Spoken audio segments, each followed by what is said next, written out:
RK films మా గురువు గారు నిర్మించిన, ఆయన బ్యానర్లో నిర్మించిన సినిమా సర్కార్ నౌకరీ.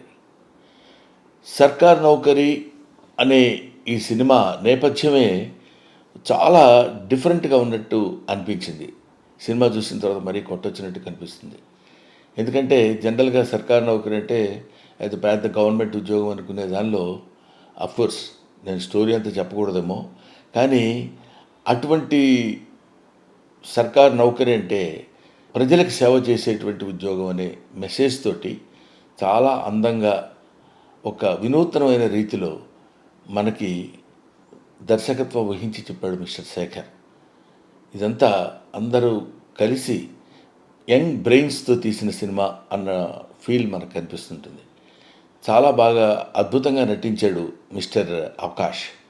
ఆకాష్ గురించి చెప్పాలంటే వాళ్ళ అమ్మగారి గురించి చెప్పినంత గొప్పగా అనిపించింది. ఎందుకంటే కుర్రాడు కూడా కొంచెం ఏదో హిందీ యాక్టర్ టైప్లో కనిపించాడు.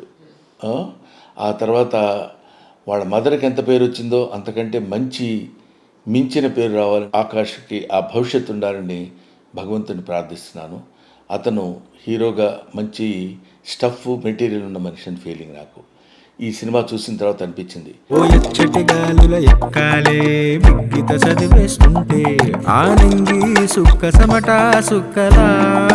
ఆ తర్వాత భావన అమ్మాయి చాలా ప్లెజెంట్గా, అంటే బహుశా నేను విడిగా చూసినప్పుడు ఇంకా ప్లెజెంట్గా ఉంది. సినిమాలో చూసినప్పుడు ఆ క్యారెక్టర్ వైజ్ ఏంటి పల్లెటూరు పిల్ల ఎలా ఉంది అనే ఫీలింగ్ కలిగించే విధంగా ఆ డిఫరెన్షియేషన్ బాగా ఉండేటట్టు కష్టపడ్డాడు డైరెక్టర్.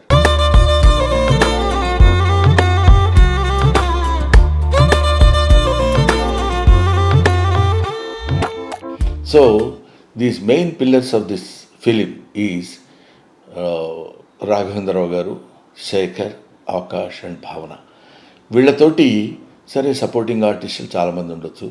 వీళ్ళతో తీసిన ఈ సినిమాకి ఎక్కడో కనెక్ట్ అవుతే ఆ సినిమా ఏ రేంజ్లో హిట్ అవుతుందో, ఎంత గొప్పగా హిట్ అవుతుందో మనం చెప్పలేం. అందువల్ల అలాంటి దీనిలో హిట్ అవటానికి ఉండేటువంటి అంశాలు ఈ సినిమాలో ఉన్నాయన్న భావన నాకు కలిగింది. సో దానిలో అతి న్యాచురల్గా, అతి సహజంగా అందరూ నటించారు. ఇందులో అద్భుతమైనటువంటి నటన ప్రదర్శించడం అది కాకుండా సహజంగా నటించినటువంటి సన్నివేశాలు ఇందులో ఉన్నాయి. మనతో పాటు మనం ఈ సినిమాతో పాటు నడుస్తున్నట్టు, సినిమాతో పాటు మనం కలిసి తిరుగుతున్నట్టు ఉంటుంది తప్ప థియేటర్లో కూర్చొని మనం సినిమా చూస్తున్న ఫీలింగ్ లేకుండా ఒక అద్భుతమైన రీతిలో దర్శకత్వం వహించిన mister Shekhar, I wish him all the best. God will give him very good future.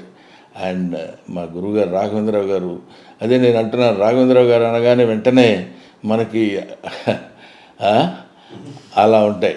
కానీ అవన్నీ లేకుండా రాఘవేంద్రరావు గారి స్టైల్కి భిన్నంగా మరి కుర్రాడు ఎలా ఒప్పించగలిగాడో నాకు తెలియదు. కానివ్వండి, రాఘవేంద్రరావు గారు అంటే మనకి గుర్తొచ్చే విధమైనది ఈ మధ్య కుర్రకారికి తెలిసి ఉండొచ్చు. కానివ్వండి, ఆయన ఫస్ట్ ఫిలిం జ్యోతి, ఆ సినిమా నాకు తెలుసు.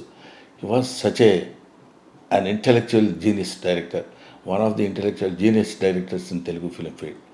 So anyway, ఆయన ప్రొడక్ట్ చేసే ఈ సినిమా, శేఖర్ దర్శకత్వం వహించిన ఈ సినిమా, ఆకాష్ అండ్ భావన హీరోయిన్లుగా నటించిన ఈ సినిమా సూపర్ డూపర్ హిట్ కావాలని మనస్ఫూర్తిగా కోరుకుంటూ థ్యాంక్ యూ.